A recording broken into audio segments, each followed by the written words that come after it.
a 21. Havia entre os fariseus um homem chamado Nicodemos, membro do Supremo Tribunal dos Judeus. Ele, de noite, procurou a Jesus e lhe disse: Rabi, sabemos que és mestre vindo da parte de Deus, porque ninguém pode fazer esses sinais que estás realizando se Deus não estiver com ele. Jesus respondeu-lhe, declarando,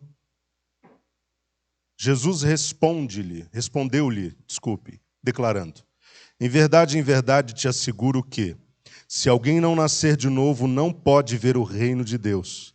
Nicodemos questionou: como pode um homem nascer sendo velho? Pode, todavia, entrar pela segunda vez no ventre de sua mãe e nascer novamente? Arrazoou Jesus: em verdade te asseguro que quem não nascer da água e do Espírito não pode entrar no reino de Deus. O que é nascido da carne é carne, mas o que nasce do Espírito é Espírito. Não te surpreendas pelo fato de eu te haver dito: deveis nascer de novo. O vento sopra onde quer, tu escutas o seu som, mas não sabes de onde vem, nem para onde vai. Assim ocorre com todos os nascidos do Espírito. Replicou-lhe Nicodemos: como pode acontecer isso? Explicou-lhe Jesus: tu és mestre em Israel e não compreendes estas verdades? Em verdade te asseguro que nós dizemos do que conhecemos e testemunhamos do que temos visto, contudo não acolheis o nosso testemunho. Se falando de assuntos da terra não me credes, como crereis se vos falar dos celestiais? Ninguém jamais subiu ao céu a não ser aquele que veio do céu, o Filho do homem que está no céu. Assim como Moisés levantou a serpente no deserto, desse mesmo modo é necessário que o Filho do homem seja levantado, para que todo aquele que nele crê não pereça, mas tenha a vida eterna. Porque Deus amou o mundo de tal maneira que deu o seu Filho unigênito, para que todo aquele que nele crê não pereça, mas tenha a vida eterna.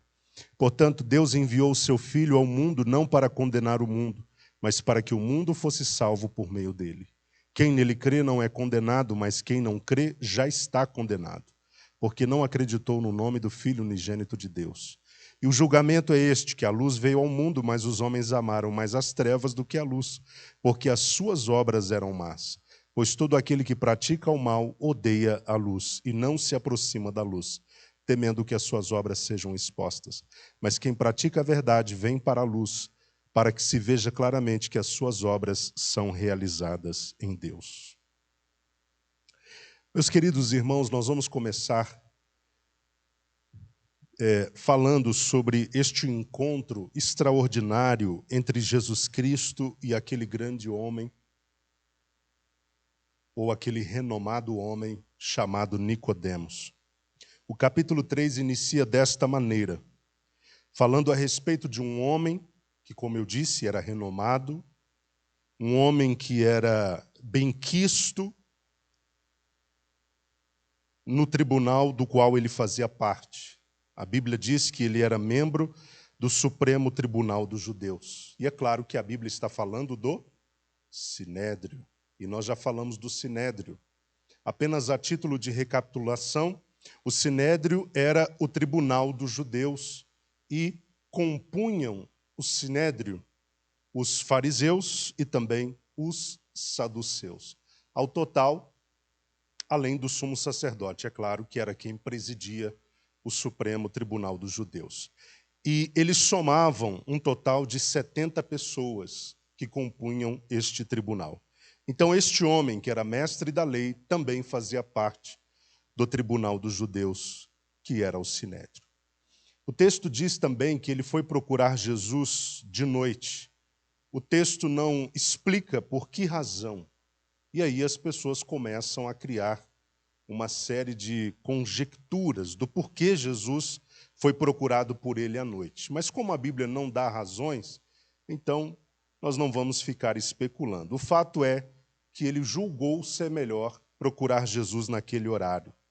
E ao encontrá-lo, nós vemos a forma como Nicodemos se dirige a Jesus. Lembrando que Nicodemos era um mestre, porque todo fariseu era um grande mestre da lei. Ele conhecia de cor e salteado toda a lei. E ele se dirige a Jesus nestes termos: Rabi, que quer dizer mestre. Sabemos que és mestre vindo da parte de Deus, porque ninguém pode fazer esses sinais que estás realizando se Deus não estiver com ele. Interessante que Jesus Cristo, sem fazer nenhum comentário ou observação a essa declaração de Nicodemos, ele parte imediatamente para falar daquilo que realmente era essencial que Nicodemos soubesse.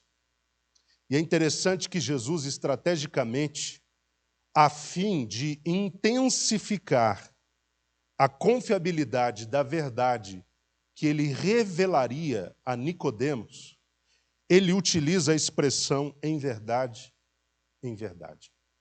E esta expressão, não sei se enquanto nós líamos, os irmãos atinaram para o fato de que ela se repete. E ela se repete 3 vezes neste texto.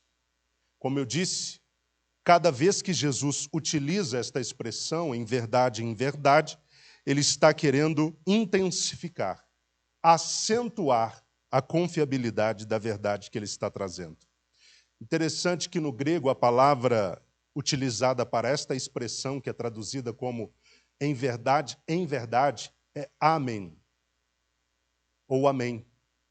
É a palavra utilizada e significa, ou equivale, quando utilizada no início da frase, a verdadeiramente, certamente, seguramente.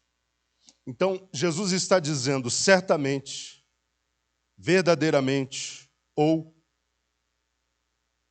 com toda certeza, te asseguro que se alguém não nascer de novo, versículo 3, não pode ver o reino de Deus.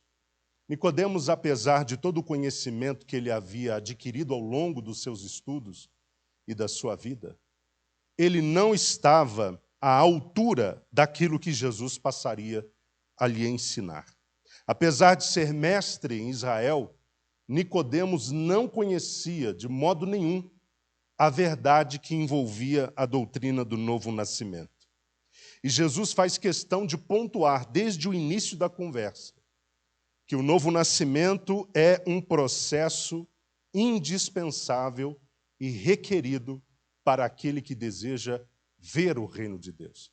Interessante que mais adiante, ele, ao invés de dizer ver o reino de Deus, ele diz entrar no reino de Deus. Então, o novo nascimento é um processo que não pode deixar de ocorrer para aquele que deseja ver e entrar no reino de Deus. E como eu disse, Nicodemos, apesar de toda a sua capacidade teológica, ainda não conhecia sobre aquele processo.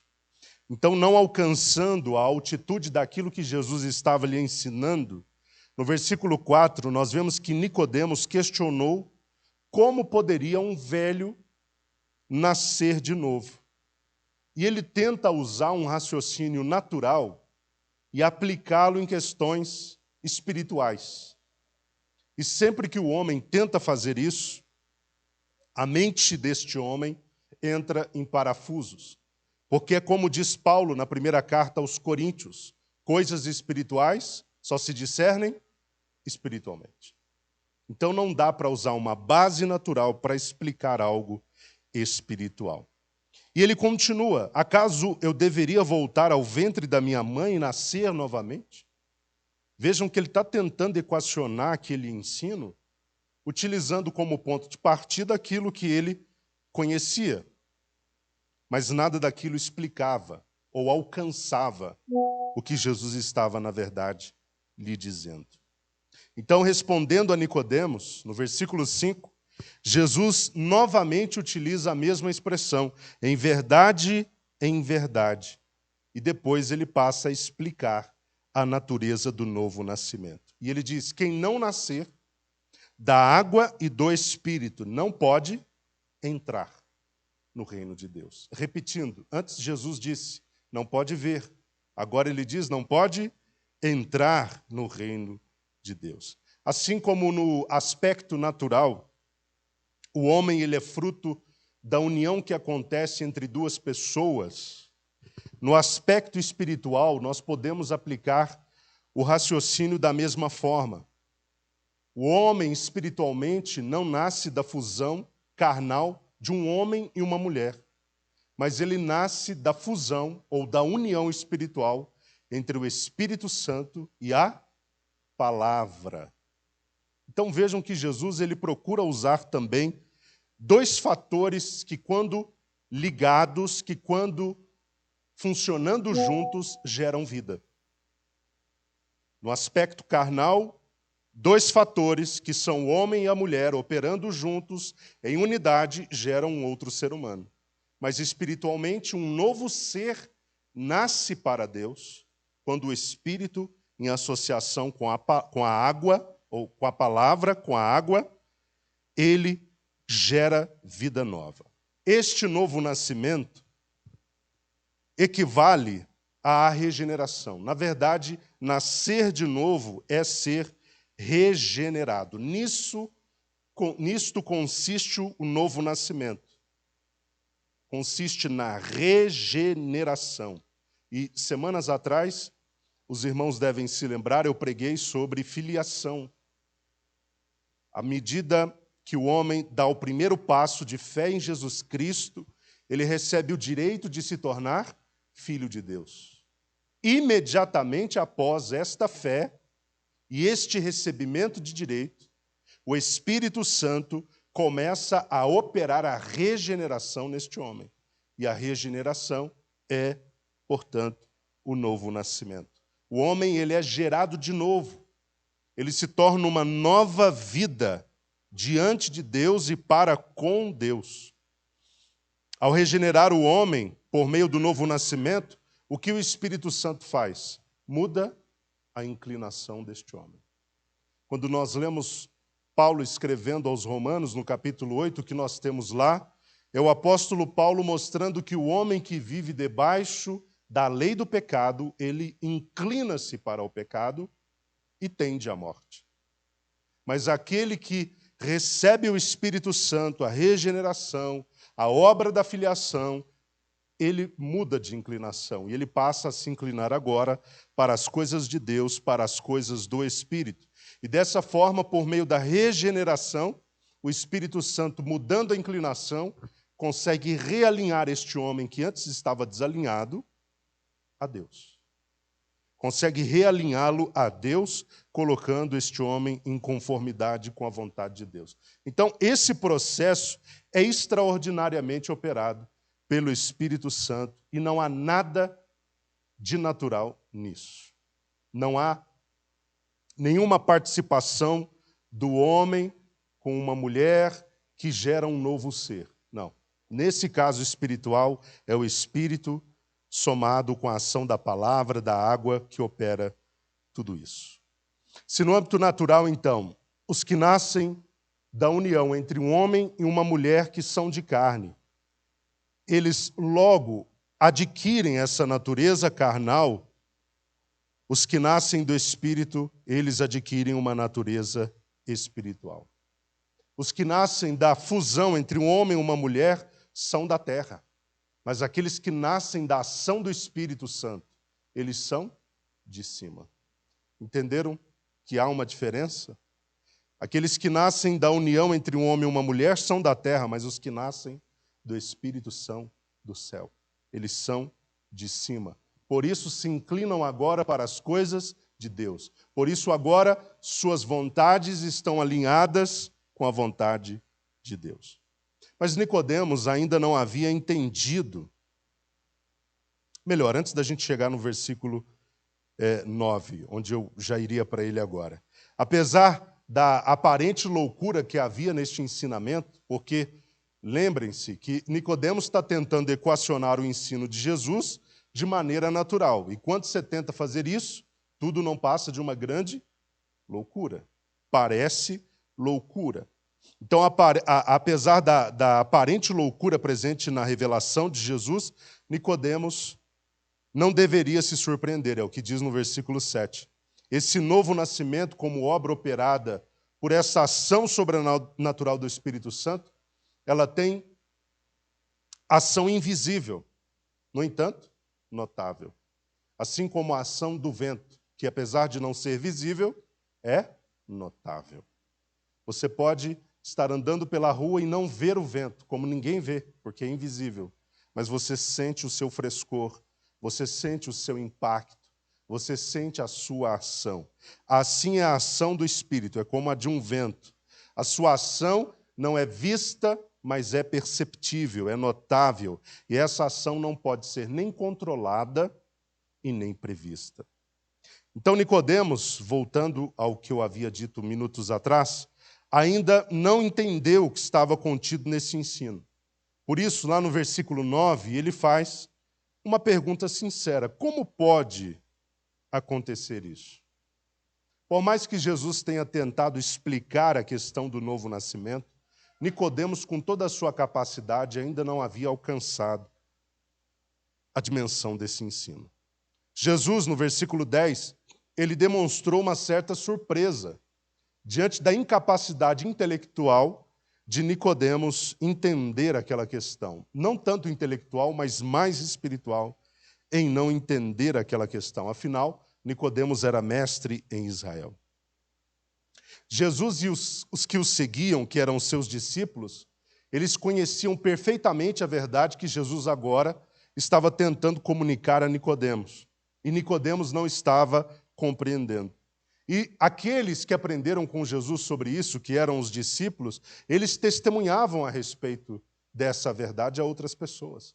Eles também comunicavam com os outros a respeito da necessidade do novo nascimento, porque Jesus já lhes havia ensinado. No entanto, pessoas que comungavam daquela posição de Nicodemos insistiam em não acolher esse testemunho, é o que diz o versículo 11. Em verdade, te asseguro que nós dizemos do que conhecemos. Quando Jesus diz nós, ele está falando dele e dos seus discípulos, a quem ele já havia ensinado o princípio ou a doutrina do novo nascimento. Conhecemos e testemunhamos do que temos visto. Contudo, não acolheis o nosso testemunho. O que Jesus está dizendo é que pessoas que comungavam, repito, da mesma posição de Nicodemos, ou seja, os mestres da lei, mesmo diante do testemunho, eles o recusavam.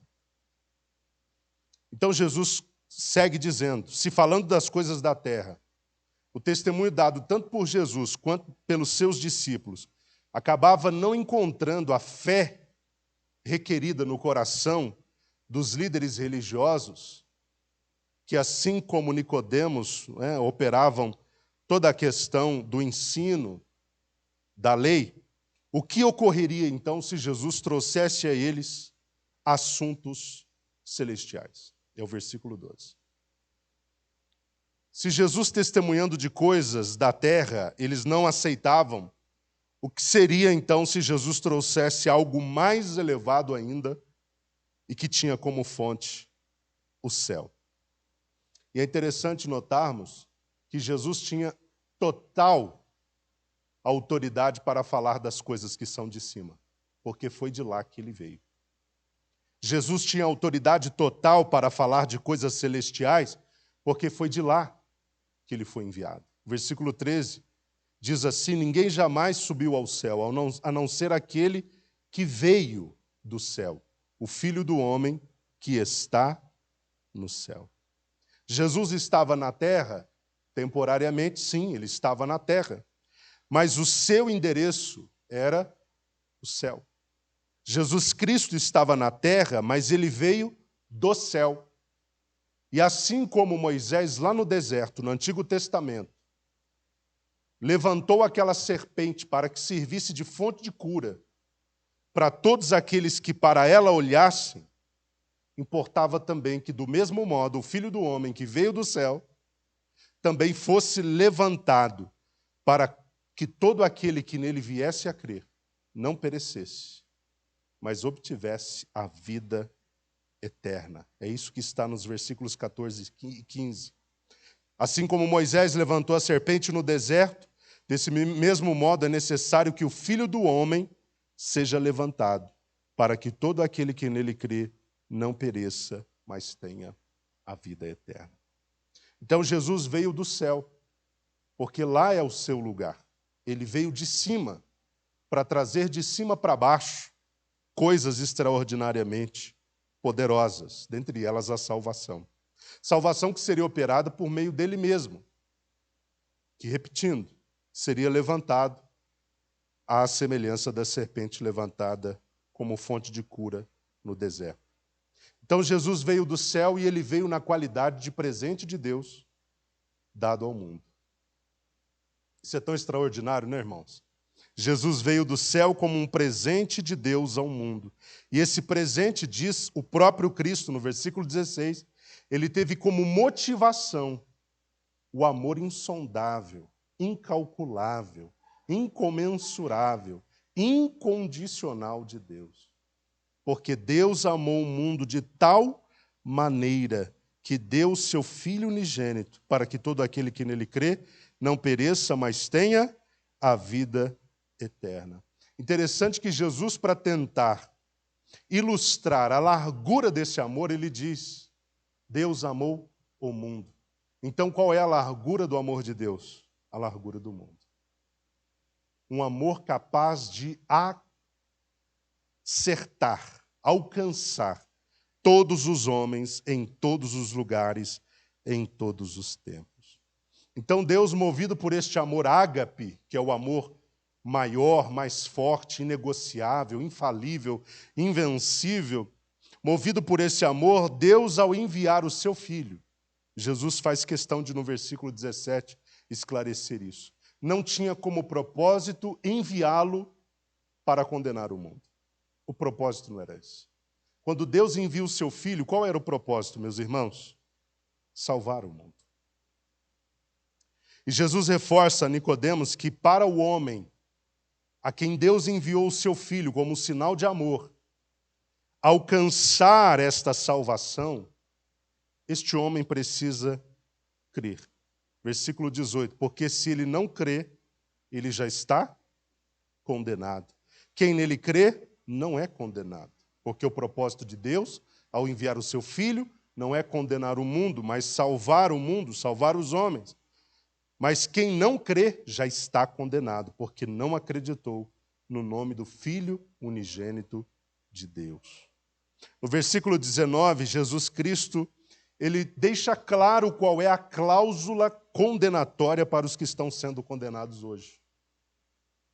Consiste na rejeição deles pela luz. A rejeição deles pela luz e sua obsessão e aplicação em praticar obras pecaminosas que são próprias das trevas. Estes, então, eles rejeitam o testemunho da luz e se mantêm longe dela. Por que razão? Para que as suas obras não sejam, pela luz, expostas. Olha o que diz o versículo 19 e 20. E o julgamento é este, que a luz veio ao mundo. Quem é a luz, meus irmãos? Nós estudamos lá no capítulo 1 de João. É o próprio Jesus Cristo, ele é a luz do mundo. A luz veio ao mundo, mas os homens amaram mais as trevas do que a luz, porque as suas obras eram más. Então, por que os homens rejeitam a luz? Porque eles preferem as suas obras más. Pois todo aquele que pratica o mal, isso é crônico, né? Todo aquele que pratica o mal odeia a luz e não se aproxima da luz, temendo que suas obras sejam expostas. Então, é por essa razão que aqueles líderes religiosos que comungavam do mesmo cargo, da mesma posição de liderança religiosa que Nicodemos, rejeitavam o testemunho tanto do Filho quanto daqueles que o seguiam. É porque as suas obras, na verdade, eram más. É claro que eles não aparentavam ter obras más. Quando a gente lê o Evangelho de Mateus, naquela censura dura que Jesus faz dos fariseus, nós vemos que Jesus critica, sobretudo, a hipocrisia deles. Porque eles ostentavam uma perfeição, eles ostentavam uma santidade, eles ostentavam um viver pio, mas por dentro eles estavam mortos.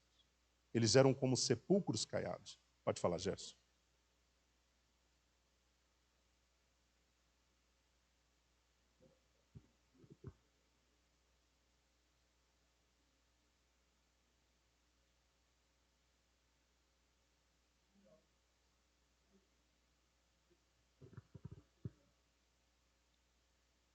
O grande problema é a falta da fé em Jesus Cristo. Exatamente. Então, estes mestres da religião, eles insistiam em continuar nas suas obras más, mesmo que diante das pessoas, publicamente, eles tentassem manter aquela postura de exemplares, de pessoas ilibadas, perfeitas. Mas, na verdade, as obras deles eram vergonhosas, e por isso eles rejeitavam se aproximar da luz. E por isso eles se recusavam a aceitar o testemunho dado pela luz, que era Jesus Cristo. Esse receio, típico daqueles que rejeitam o testemunho dado pelo Filho, de terem suas obras manifestas, eles não se aplicam àqueles que são da luz. Nós que nos achegamos para a luz não temos medo que nossas obras sejam expostas, porque, como diz Jesus no versículo 21, nossas obras são praticadas ou realizadas em Deus.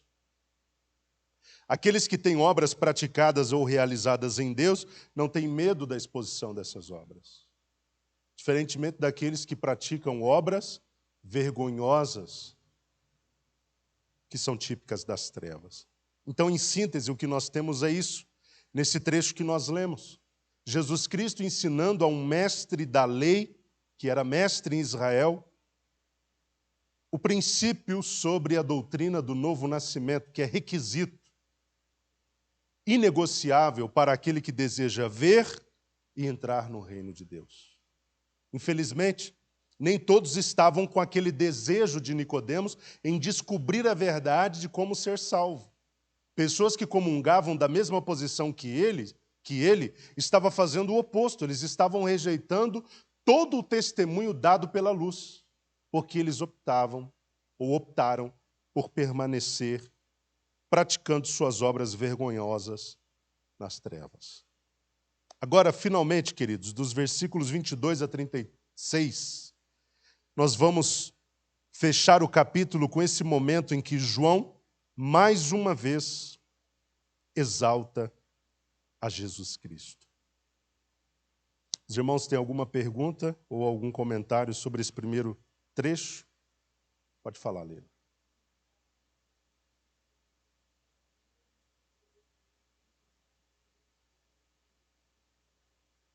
Sim, sim.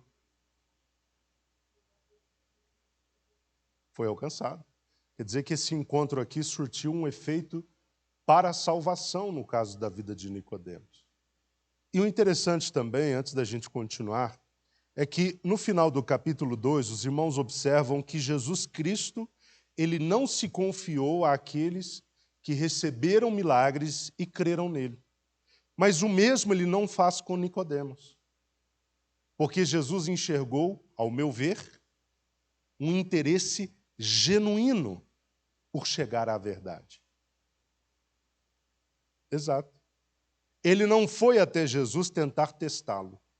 Ele não foi até Jesus com uma fé demonstrando ser superficial ou vazia. Ele foi com um coração realmente disposto a aprender. E por isso Jesus se confiou a ele. Falou sobre como alcançar a salvação por meio do novo nascimento. Vamos lá, queridos, versículos 22 até o 36. Depois disso, Jesus e seus discípulos foram para a terra da Judéia. Ali permaneceu com eles e batizava. E João também estava batizando em Enom, perto de Salim, porque havia ali muitas águas e o povo vinha para ser batizado. Porquanto João ainda não tinha sido aprisionado. Então surgiu uma discussão, entre alguns discípulos de João e os judeus sobre a purificação. E se dirigiram a João e lhe disseram: Rabi, aquele que estava contigo do outro lado do Jordão, de quem tens dado testemunho, está batizando e todos estão indo ao encontro dele. Ao que João esclareceu: um homem não pode receber coisa alguma, a não ser que lhe tenha sido dada do céu. Vós mesmos sois testemunhas do que vos disse. Eu não sou o Cristo, mas fui enviado como seu precursor. O que tem a noiva é o noivo. O amigo do noivo que lhe serve e o ouve, alegra-se grandemente por causa da voz do noivo. Portanto, essa satisfação já se cumpriu em mim. É necessário que ele cresça e que eu diminua. Quem vem das alturas está acima de todos. Aquele que vem da terra é terrestre e fala da terra. Quem veio do céu está acima de todos. Ele testifica o que tem visto e ouvido, mas ninguém aceita o seu testemunho. Aquele que aceita o seu testemunho certifica que Deus é verdadeiro. Pois o enviado de Deus fala as palavras de Deus, porque Deus não dá o Espírito com limitações. O Pai ama o Filho e todas as coisas entregou em suas mãos. Quem crê no Filho tem a vida eterna. Mas aquele que não crê no Filho não verá a vida, mas a ira de Deus permanece sobre ele. O versículo 22 diz que Jesus e os seus discípulos, eles saíram daquele lugar onde Jesus teve a sua conversa com aquele mestre da lei, chamado Nicodemos, e foram para a região da Judéia. E ali o versículo 22 diz que ele batizava as pessoas que lá se achegavam. É claro que é bem provável que Jesus pessoalmente não tenha batizado ninguém. Estudiosos concordam que não era Jesus pessoalmente a pessoa responsável por batizar estes que se achegavam a ele ali em Enom. Quem fazia isso eram os seus discípulos, sob a supervisão de Jesus. João Batista, paralelamente, continuava fazendo o que fez sempre.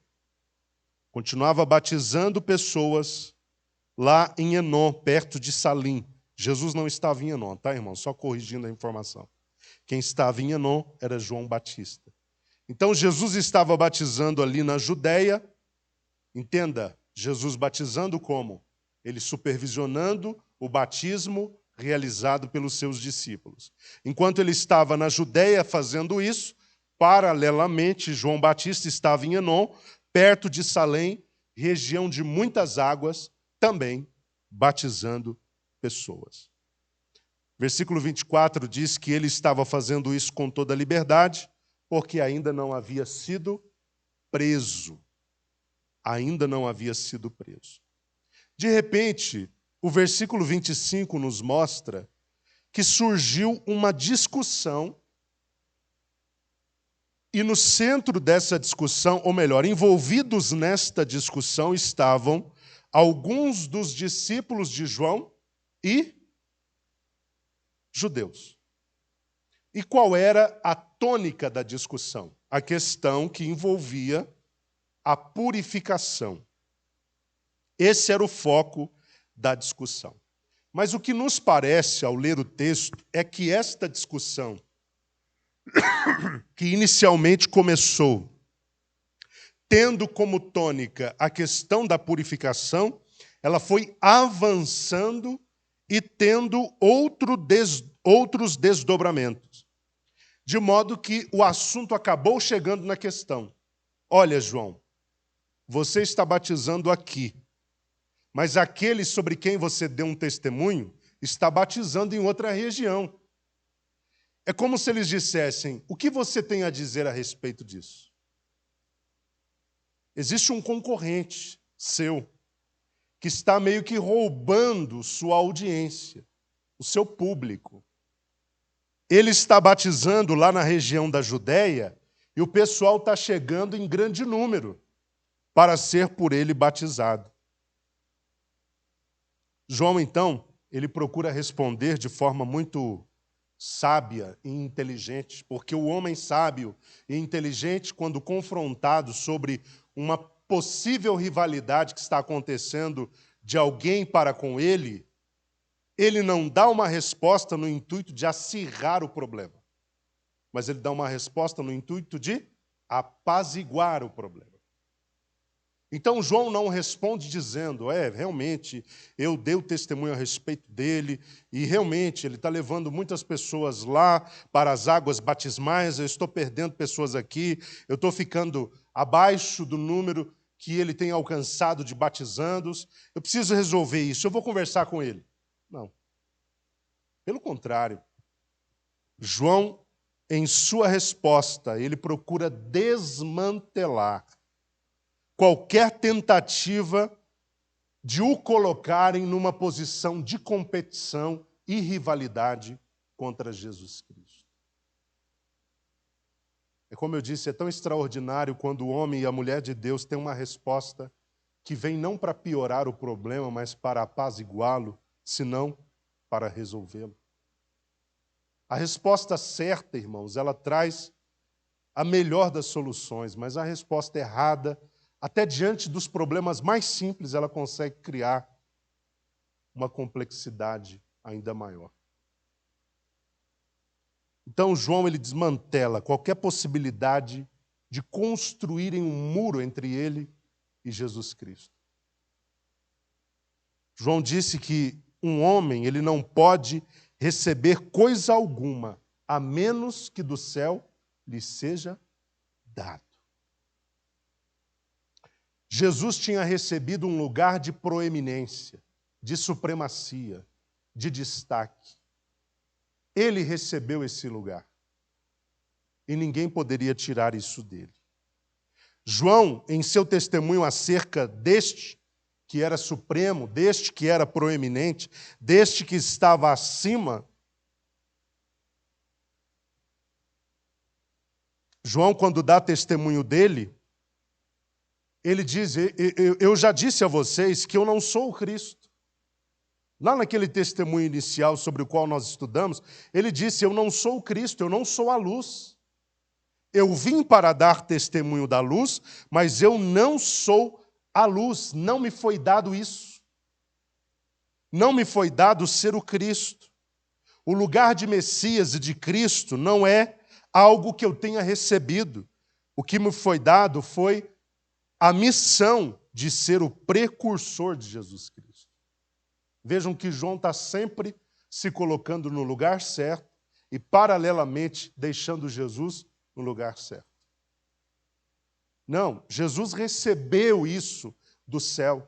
Ele recebeu do céu a posição de Cristo, a posição de luz, a posição de Messias. E eu recebi do céu o que estou fazendo, ou o que eu fiz durante tantos anos, que foi precursar a chegada deste Cristo. O Cristo sobre quem eu havia dito que eu não era digno sequer de desatar as alpargas de as correias das suas sandálias. E utilizando a metáfora do casamento, João procura mostrar que ele não era o noivo. O que ele era do noivo? O amigo. E qual era o seu trabalho em relação ao amigo? Servi-lo. Então João servia ao noivo, mas ele próprio não era um noivo. E qual era o prazer e a alegria do amigo do noivo? É ouvir a voz do noivo. E de que voz João está falando? Imagino eu que a voz de júbilo, de alegria, a voz de contentamento, a voz de celebração. A alegria daquele amigo que serve ao noivo é ver o noivo, seu amigo, feliz, regozijando, falando com alegria. E esse prazer João já havia tido. O prazer de ouvir a voz do noivo. Ele já tinha não só ouvido a voz do noivo, mas ele também tinha visto o noivo. Ele já estava absolutamente satisfeito. Então, quando colocado em comparação a Jesus Cristo, ou quando visto em relação a Jesus Cristo, João ressaltou que o importante era que Cristo crescesse e que ele, João, diminuísse. É o que está no versículo 30. É necessário que ele cresça e que eu diminua. O que João queria dizer com isso? É que era essencial que Jesus Cristo alcançasse uma proporção cada vez maior no entendimento e no coração das pessoas. E que o foco fosse tirado de João, porque João não era a luz, João não era o Cristo, João não era o Messias, ele só era um precursor.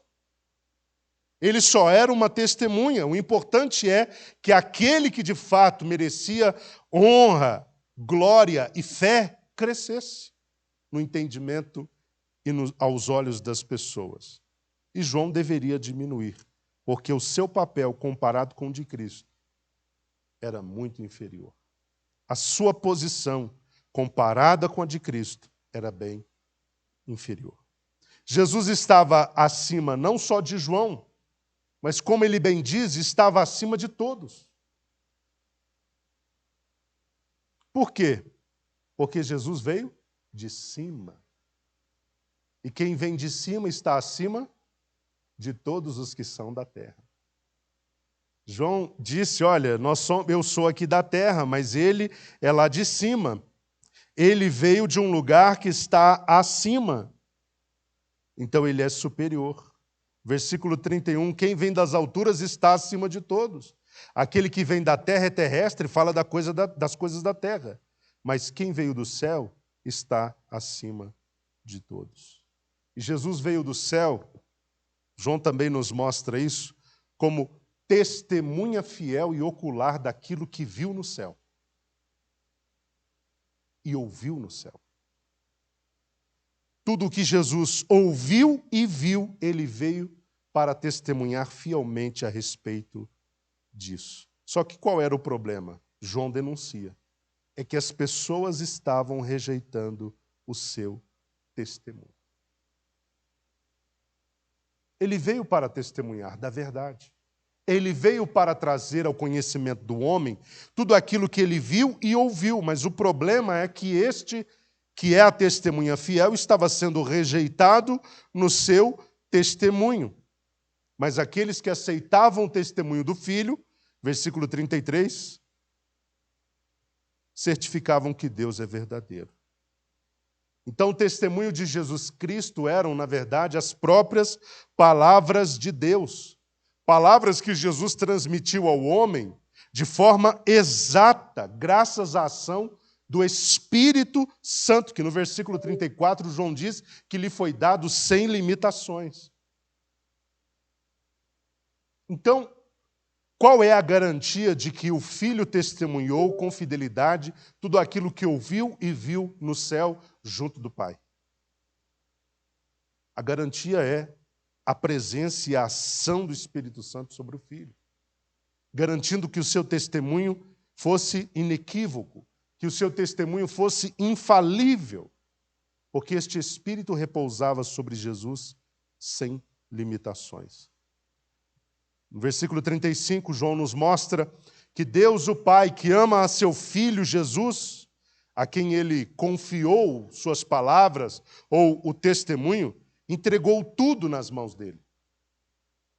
O mesmo Deus que entregou o testemunho, versículo 35, ele entregou também todas as coisas. O Pai ama o Filho e todas as coisas entregou em suas mãos. Para o homem ter a vida eterna, então, ele precisa fazer o quê? Voltando lá naquilo que Jesus já havia dito ali na sua conversa com Nicodemos. Para o homem alcançar a vida eterna, ele precisa crer no testemunho que o Filho veio trazer. Ele ouviu tudo do Pai e trouxe na forma de testemunho. Aquele que crê no testemunho do Filho terá a vida eterna. Mas é interessante que João diz aqui no final do versículo 36, que aquele que não crê no Filho não verá a vida, mas a ira de Deus permanece sobre ele. Então é isso que nós temos no capítulo 3, meus irmãos. O encontro de Jesus com este mestre da lei, este fariseu chamado Nicodemos, e o testemunho de João Batista. Mais um testemunho de João Batista a respeito de Jesus Cristo. E ele fez o que ele sempre fez em seus outros testemunhos. Enalteceu a figura do Filho e se auto-rebaixou diante da proeminência do Filho. Que Deus em Cristo continue abençoando cada um dos irmãos. Em casa você pode ler, você pode fazer outras anotações, outras considerações. Você pode questionar mais o texto e obter outras respostas. Então, quando possível, faça isso. continue o estudo do Evangelho de João. O Evangelho de João tem 21 capítulos. Vamos certificar aqui. É isso mesmo, né? 21. 21 capítulos. Então, avance até o final deste livro, estudando capítulo a capítulo, versículo a versículo. Eu tenho certeza que será proveitoso aos irmãos. Nós encerramos por aqui a nossa participação nestes estudos. Com a chegada do novo pastor, quem sabe os irmãos não possam continuar, pelo menos até terminar o Evangelho de João. Isso é algo a ser conversado com o pastor, e ele autorizando pelo menos o fechamento, né, desse programa de estudos, vai ser bênção para os irmãos. Se não autorizar, não tem problema, os irmãos conseguem seguir estudando em suas casas, porque é basicamente esse evangelho aqui que faltava para a gente concluir o estudo do Novo Testamento. Nós começamos em 2016 a estudar o Novo Testamento. E olha quando nós quase terminamos. Em 2023. Isso sem entrar em todos os pormenores, em todas as possibilidades e trazer todas as aplicações possíveis de cada estudo, né, de cada texto. O nosso voo foi bem panorâmico, mas eu creio que tenha sido válido, tenha sido útil para os irmãos. É sempre uma responsabilidade muito grande ensinar a palavra de Deus. Não é? E eu sei que, ao passo que é um bônus, é uma honra ter esta oportunidade, é uma grande responsabilidade também ensinar a igreja. Então, eu creio que o meu objetivo inicial, ele foi quase que completado, que foi de fazer os irmãos olharem para o Novo Testamento com um outro olhar, um olhar mais preciso daquilo que o texto está falando, tá? Então, que Deus abençoe os irmãos. Não esqueçam, se possível, viu, pastor Wilson? Sugira ao novo pastor, pelo menos fechar João. E aí os irmãos estão aqui, irmã Leila, o pastor Wilson também, para terminar esse ensino. Mas se não autorizar, tudo bem, não é problema também. Repito, os irmãos seguem estudando em casa até fechar. Queridos, sexta-feira, culto com círculo de oração, culto de oração a partir das 19 horas, 19h45. Começa o culto, 8h30 começa o ensaio com as irmãs.